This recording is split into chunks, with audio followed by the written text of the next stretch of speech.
নমস্কার, সবাই কেমন আছেন? আশা করছি সবাই সুস্থ আছেন, ভালো আছেন। চৈতিস ক্রিয়েশন নতুন একটি ব্লগে আপনাদের সবাইকে স্বাগতম। আজ হলো শনিবার আর এখন বাজে দুপুর 3:30-এর কাছাকাছি। দুপুরের খাওয়া দাওয়া কমপ্লিট করে এখন আমি রেডি হয়ে নিচ্ছি একটুকুনি বাজারের উদ্দেশ্যে যাওয়ার জন্য। নেক্সট সপ্তাহের জন্য সব কাঁচা সবজি, একটুকুনি ফলমূল এইসব আনতেই যাচ্ছি। আর এখানে বাজারে যাওয়া মানেই এক যুদ্ধ। প্রথমে মোটা সোয়েটার, তারপরে জ্যাকেট, গলায় মাফলার জড়িয়ে কান ঢাকার টুপি পরে নিতে হয়। হাত যেন জমে না যায় তাই জন্য গ্লাভস পরা বাধ্যতামূলক, পায়ে মোজা, তার উপর বরফ প্রতিরোধী বুট, তাও আবার ভালো করে বেঁধে নিতে হবে, নইলে বরফে পিছলে পড়ার সম্ভাবনা আছে। ঘরের দরজা খুলতেই হাড় কাঁপানো ঠান্ডা হাওয়া, ব্যাগ হাতে নিতেই আঙ্গুল জমে যাওয়ার মতো দশা। এখানে শীতকালে বাজার করতে যাওয়া মানে বিশেষ এক দক্ষতার প্রয়োজন। এই যে তারপরে আমি বেরিয়ে পড়লাম আর ওদিকে আমার বর এখন দরজায় লক দিচ্ছে। আর আমাদের দুজনের বাজারে করার সঙ্গী এই কার্ডটা নিয়ে এখন দুজনে মিলে যাব বাজারের উদ্দেশ্যে। এই যে বেরিয়ে পড়লাম রাস্তায়। আর আজকে বরফটা রাস্তায় অতটা নেই, কিন্তু যেগুলো জমে আছে বরফগুলো না, এইগুলোতেই পিছলে পড়ার ভীষণ সম্ভাবনা থাকে। আগের দিন আমি পিছলে গেছিলাম, তাই আজকে হাঁটার সময় দেখে দেখে পা ফেলছি আর এইগুলো থেকে রেহাই পাওয়ার চেষ্টা করছি। চলুন তবে এবার যাওয়া যাক। এখানে রাস্তায় হাঁটা মানেই এক এক দিন এক এক রকম অ্যাডভেঞ্চার। আমরা যখন প্রথম এখানে এসেছিলাম তখন ছিল শরৎকাল, আর তখন রাস্তা দিয়ে হাঁটার সময় প্রতিবার যতবার পা ফেলতাম আর ক্রাঞ্চ ক্রাঞ্চ করে শব্দ হতো, মনে হতো যেন পাতার গালিচায় হেঁটে যাচ্ছি। তখন এত চারিদিকে গাছের পাতা পড়ে থাকতো সেই জন্য।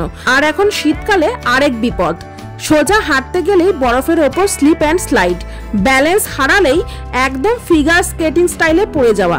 এখানে হাঁটা মানেই শুধু চলাফেরা নয়, এটা একটা পূর্ণাঙ্গ সার্ভাইভাল স্কিল। হাঁটার মাঝে এইসব মজা ও চ্যালেঞ্জগুলো কেবল কানাডাতেই সম্ভব। তবে যাই বলুন, রাস্তায় বরফ পড়ে থাকলে এক আলাদা সৌন্দর্য তৈরি হয় এখানে। সাদা বরফের চাদরে ঢাকা সড়ক যেন মনে হয় এক স্বপ্নময় দৃশ্য। শহরের গাছগুলো, বাড়ির ছাদগুলো সাদা হিমে ঢেকে যাওয়া, আর রাস্তার উপর দাঁড়িয়ে থাকলে মনে হয় যেন একটি বিশাল হলোগ্রাফিক পোস্টকার্ডের মধ্যে আছি। আর এখানে তো আমি আগেই বলেছি, অনেক বাড়ির সামনেই নৌকা রাখা থাকে এরকম ভাবে। এটা যেন ঠিক মজার এক ইনস্টলেশন। মনে হয় বাড়ির মালিকরা বলছেন নৌকাটা থাকলে বাড়িটা জলপ্রপাতের মতো মনে হয়, আর বাড়িটাও আকর্ষণীয় দেখায়। এমন দৃশ্য দেখে মনে হয় কানাডার এই নৌকা শুধু জলরসিকতার জন্য নয়, বরং হাসি ও মজার এক দারুণ মিলনের প্রতীক। এই যে বকবক করতে করতে পৌঁছেও গেলাম নো ফ্রিজের কাছে। আজকে এখানে এসেছি বাজার কেনার জন্য। অন্যদিন ওয়ালমার্টে যাওয়া হয়, তবে আজকে এসেছি নো ফ্রিজে। নো ফ্রিজটা আমাদের বাড়ি থেকে একদমই কাছে হয়, মোটামুটি 10 মিনিটের হাঁটা পথেই আমরা এখানে পৌঁছে যেতে পারি। তাই আজকে এখানেই চলে এলাম। চলুন তবে যাওয়া যাক, দেখা যাক আজকে কি কি আছে মলের বাজারে।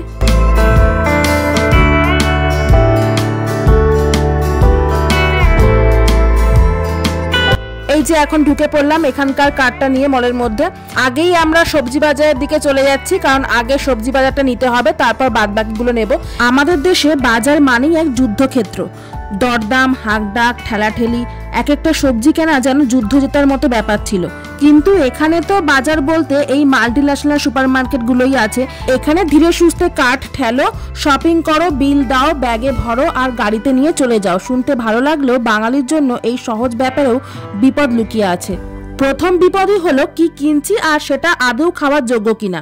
একবার এখান থেকে একটা বড় লাউ কিনে নিয়ে গেছিলাম বাড়িতে গিয়ে কাটতেই দেখি ওটা ছিল স্কোয়াশ।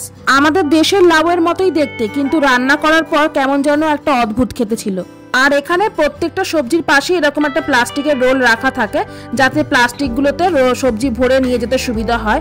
আর এদিকটায় দেখুন কত রসুন বিক্রি হচ্ছে। আমরা সাধারণত রসুন শুনলেই চীন, ভারত, স্পেনের কথা ভাবি, কিন্তু কানাডার রসুনও কিন্তু খুব বিখ্যাত। এখানে এমন কিছু কিছু রসুন হয় যা স্বাদে গন্ধে অন্যদের টেক্কা দেয়। আর আপনি কত পরিমাণে সবজি কিনছেন তার ওজন করতে হলে আপনাকে এটার ওপর রেখে ওয়েট মেশিনে ওজন মেপে নিতে হবে, কারণ বিলিং সেকশনে আপনি যে পরিমাণে সবজি কিনবেন সেটার ওপরেই বিল হবে, আলাদা করে আর ওজন করা হয় না। তাই আগে থাকতেই এরকম ওয়েট মেশিনে কত পরিমাণে সবজি কিনছি সেটা ওয়েট করে নেওয়াই ভালো। আর এদিকটাতে সেই ছোট টমেটোগুলোই বিক্রি হচ্ছে, ছোট চেরি টমেটো। আর এইগুলো এক একটা বাক্সের দাম ছিল $7 করে, মানে ইন্ডিয়ান টাকায় 420 টাকা দাম পড়ছে। আর এইগুলো হলো শশা, আর এইগুলো পিস হিসাবে বিক্রি হয়, আর এক একটা পিসের দাম পড়ে 99 সেন্টস করে। তবে অনেক সময় আমি এগুলো 75 সেন্টস করেও নিই। আজকে এইগুলোই এক একটা 99 সেন্টস করে বিক্রি হচ্ছে, মানে ইন্ডিয়ান টাকায় এক একটা 60 টাকা করে দাম। এখানে সব জিনিসেরই দাম প্রতিদিনই ওঠানামা করে, যেটা ধরুন আজকে $2 সেটা কালকে $3 হয়ে যেতে পারে, পরশু আবার সেটাই $1.50 নেমে যেতে পারে। এখানে সবজি বাজার শুধু কেনাকাটার জায়গাই নয়, এক প্রকার অ্যাডভেঞ্চারও বলতে পারেন। আবার এখানকার সবজি বাজার এক রহস্যময় জায়গাও বলতে পারেন। আপনি আজ এক ঝুড়ি তাজা লাল টমেটো দেখে আনন্দে কিনতে গেলেন, আর পরের দিন এলেন টমেটোর বদলে সেখানে দেখলেন সবুজ ক্যাপসিকামের রাজত্ব। এখানে প্রতিদিন সবজির মেনু যেন লটারির মতো বদলে যায়। আগে আমি এখানে অনেক সময় লিস্ট করে নিয়ে বাজারে আসতাম, কিন্তু বাজারে এসে দেখতাম একটা বড় চ্যালেঞ্জ হয়ে দাঁড়াচ্ছে বাজার করা, কারণ লিস্টে ছিল বেগুন কিন্তু পেয়েছিলাম বাঁধাকপি।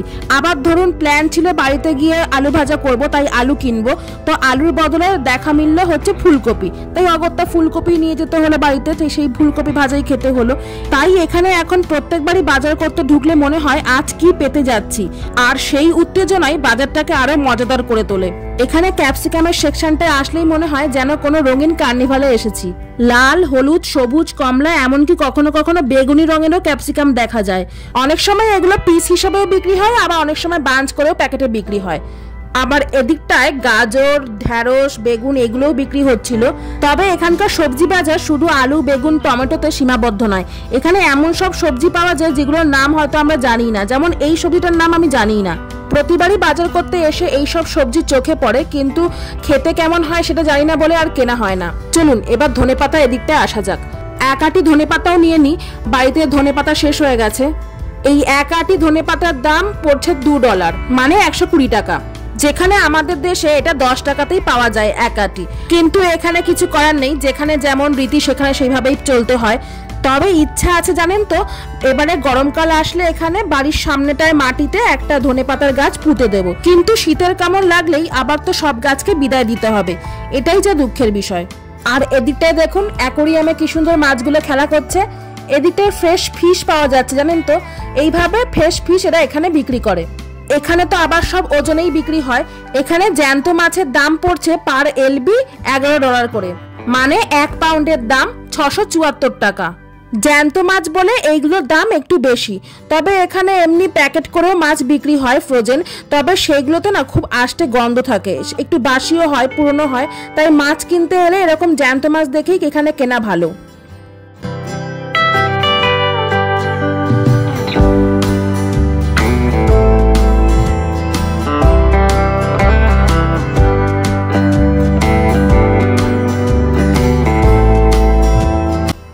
আগের দিন ওয়ালমার্টে বাজার করতে গিয়েও দেখলাম ওখানে গরমের ফল বিক্রি হচ্ছে, যেমন আম, লিচু এগুলো বিক্রি হচ্ছিল। আর আজকে নো ফিলসে এসেও দেখছি একই জিনিসই বিক্রি হচ্ছে, বিভিন্ন টাইপের আম, লিচু এইসব বিক্রি হচ্ছে। তবে এগুলো সব পিস হিসাবেই বিক্রি হচ্ছে। এইসব ফল দেখে মনে হচ্ছে যেন কানাডা নয়, দেশেই চলে এসেছি। এই এক একটা আমের পিসের দাম জানেন $2 করে, মানে 120 টাকা করে। আমার এই ফলগুলো দেখে একটা মাথায় প্রশ্ন ঘুরছিল যে এত ঠান্ডায় এই ফলগুলো কিভাবে আসে, রহস্য কি? তারপর ভাবলাম সবই আধুনিক প্রযুক্তির জাদু। কি অদ্ভুত ব্যাপার না, এই বরফের রাজ্যে গরমের দেশের ফল দিব্যি রাজত্ব করছে। তারপর এদিকটায় অ্যাভোকাডো বিক্রি হচ্ছিল, এক একটা পিস $2 করে। আর এইগুলো হচ্ছে ইঁচড়, তবে একটু বুড়ো হয়ে যাওয়া ইঁচড়, কচি ইঁচড় নয়।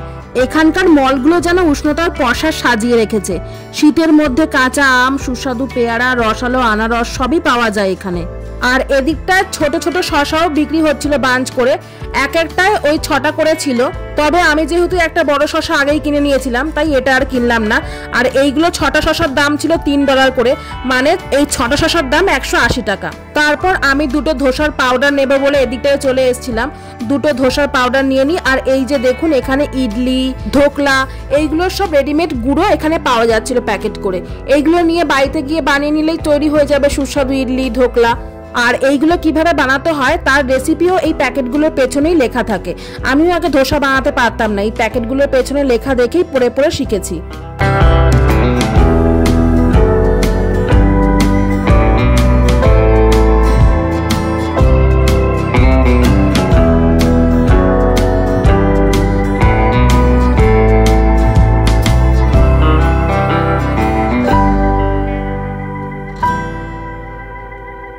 ব্যাস সব ঘুরে ঘুরে আজকের মতো বাজার করা কমপ্লিট হয়ে গেছে। এই এক কার্ট ভর্তি বাজার নিয়ে নিয়েছি। কতটা যে আমাদের কার্টে ধরবে তা এখনো জানি না। এখন যাই এই সব নিয়ে বিলিং সেকশনে বিলটা করে নিই। অনেকটা বেলাও হয়ে গেছে, তাড়াতাড়ি করে বিল করে নিয়ে বেরিয়ে পড়তে হবে বাড়ির উদ্দেশ্যে। চলুন তবে এবার যাওয়া যাক। এই যে সব নিয়ে বাজার করে এখন বাড়ির কাছাকাছি চলেও এসেছি। আর এই যে আমি হাতে নিয়ে দাঁড়িয়ে আছি বাইরে, খুব ঠান্ডা। সেই দুপুর 3:30টার সময় বেরিয়েছিলাম আর এখন বাজে 6টা, অনেকটাই বেলা হয়ে গেছে। বাজার করতে করতে মল ঘুরতে ঘুরতে যে কখন সময় চলে যায় বুঝতেই পারি না। আর এখন আমাদের এখানে আকাশটাকে দেখুন কত সুন্দর লাগছে, কি অপূর্ব দৃশ্য লাগছে দেখতে, তাই না? এখন বাজার নিয়ে বাড়িতে ঢুকে আরো অনেক কাজের প্ল্যান আছে, সেইগুলো নিয়ে নেক্সট ব্লগে আমি দেখাচ্ছি। কারণ এই ব্লগটার মধ্যে যদি ওটাও অ্যাড করে দিই এই ভিডিওটা আরো বড় হয়ে যাবে। তাই আজকের মতো টাটা।